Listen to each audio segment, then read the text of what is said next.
Hi hello എല്ലാവർക്കും നമസ്കാരം. ഇന്ന് നമ്മളിവിടെ പരിചയപ്പെടാൻ പോകുന്നത് ചങ്ങലം പരണ്ട എന്ന് പറയുന്ന അത്ഭുത സസ്യത്തെക്കുറിച്ചാണ്.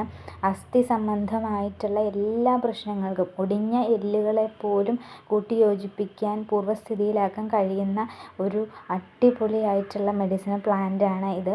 ഇതിൻ്റെ തണ്ട് ഭാഗം നമുക്ക് ചമ്മന്തിയായിട്ട് അരച്ച് നമ്മുടെ ഭക്ഷണത്തിൽ ഉൾപ്പെടുത്തുകയാണെന്നുണ്ടെങ്കിൽ മുട്ടുവേദന, കാലുവേദന അങ്ങനെ ഉള്ള പ്രശ്നങ്ങളൊക്കെ നമുക്ക് മാറ്റിയെടുക്കാനായിട്ട് പറ്റും. ദഹന പ്രശ്നങ്ങൾക്ക് പോലും ഇത് നല്ലൊരു പരിഹാരമാണ്. അപ്പോൾ ഇതെങ്ങനെയാണ് ഇതിൻ്റെ ഉണ്ടാക്കിയെടുക്കുന്നത് എന്നുള്ളതിൻ്റെ ഡീറ്റെയിൽഡ് ആയിട്ടുള്ള വീഡിയോ, ഇത് ഉണ്ടാക്കുമ്പോൾ കുറച്ച് കാര്യങ്ങളൊക്കെ ശ്രദ്ധിക്കണം. അപ്പോൾ അതിൻ്റെ വീഡിയോ നമ്മുടെ ചാനലിൽ കൊടുത്തിട്ടുണ്ട്.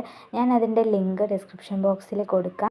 അപ്പോൾ നിങ്ങൾ തീർച്ചയായിട്ടും ഈ പ്രശ്നങ്ങളൊക്കെ കൊണ്ട് ബുദ്ധിമുട്ടാണ്, ഇരുന്നിട്ട് എഴുന്നേൽക്കാനുള്ള ബുദ്ധിമുട്ട്, മുട്ടിന് ഭയങ്കരമായിട്ടുള്ള വേദന, ഇതൊക്കെ ഉണ്ടെന്നുണ്ടെങ്കിൽ നിങ്ങൾ തീർച്ചയായിട്ടും ഈ വീഡിയോ കണ്ട് അതുപോലെ ഒന്ന് ഉണ്ടാക്കി ഇടയ്ക്കിടയ്ക്ക് കഴിച്ച് നോക്കുക. നല്ലൊരു മാറ്റം നിങ്ങൾക്ക് അറിയാനായിട്ട് പറ്റും. അപ്പോൾ ഈ വീഡിയോ പരമാവധി ഷെയർ ചെയ്യുക. അപ്പോൾ നെക്സ്റ്റ് വീഡിയോയിൽ കാണുന്നവരേക്കും എല്ലാവരും ഹാപ്പി ആയിട്ടിരിക്കുക.